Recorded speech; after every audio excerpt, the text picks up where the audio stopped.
రాష్ట్రంలో మరియు ముఖ్యంగా సింగనమల నియోజకవర్గంలో అంగన్వాడీల వ్యవస్థల పరిస్థితుల గురించి అధ్యక్ష 2014-19 మధ్యలో ముఖ్యమంత్రి నారా చంద్రబాబు నాయుడు గారి ఆధ్వర్యంలో లోకేష్ గారు మంత్రిగా ఉన్నప్పుడు మహాత్మా గాంధీ గ్రామీణ ఉపాధి హామీ కింద దాదాపు 6,000 అంగన్వాడీ బిల్డింగ్లు నిర్మించుకున్నాం అధ్యక్ష.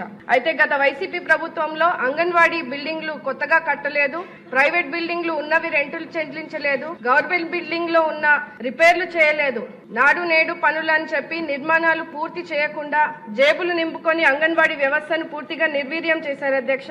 అందువలన అంగన్వాడీ సెంటర్లు అధ్వాన స్థితిలో ఉన్న విషయాన్ని మీ ముందుకు తీసుకొస్తున్నాం అధ్యక్ష. సింగనమల నియోజకవర్గంలో దాదాపు 22 అంగన్వాడీ సెంటర్ల భవనాలు గత ప్రభుత్వ హయాంలో నిర్మాణాలు అసంపూర్తిగా నిలిపేశారు అధ్యక్ష.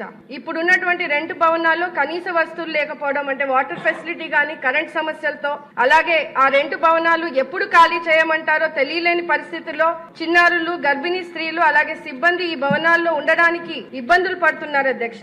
అంగన్వాడీ సిబ్బందికి గౌరవప్రదమైన జీవితాన్ని ఇవ్వాలని జీతాలు పెంచింది కూడా మన ముఖ్యమంత్రి నారా చంద్రబాబు నాయుడు గారు అధ్యక్ష.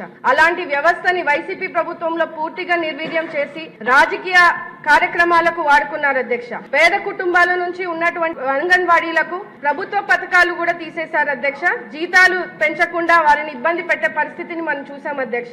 కావున అంగన్వాడీ కుటుంబాల సంక్షేమ దృష్ట్యా గవర్నమెంట్ పరిస్థితులను అన్నింటినీ కూడా పరిశీలించి వాళ్ళకి తగు న్యాయం చేయవలసిందిగా కోరుతూ, అలాగే ముఖ్యంగా మన మంత్రివర్యులు లోకేష్ అన్న గారు అంగన్వాడీని ప్రీ స్కూల్ కాన్సెప్ట్ కి తీసుకువచ్చినందుకు సంతోషంగా ఉంది అధ్యక్ష. ప్రస్తుతం అన్ని స్కూల్స్ లో ఇన్ఫ్రాస్ట్రక్చర్ పనులు శరవేగంగా జరుగుతున్నాయి. అదే విధంగా అంగన్వాడీ సెంటర్ల పనులను కూడా త్వరగా కంప్లీట్ చేసి అభివృద్ధిని చేయాల్సిందిగా కోరుతున్నాను అధ్యక్ష.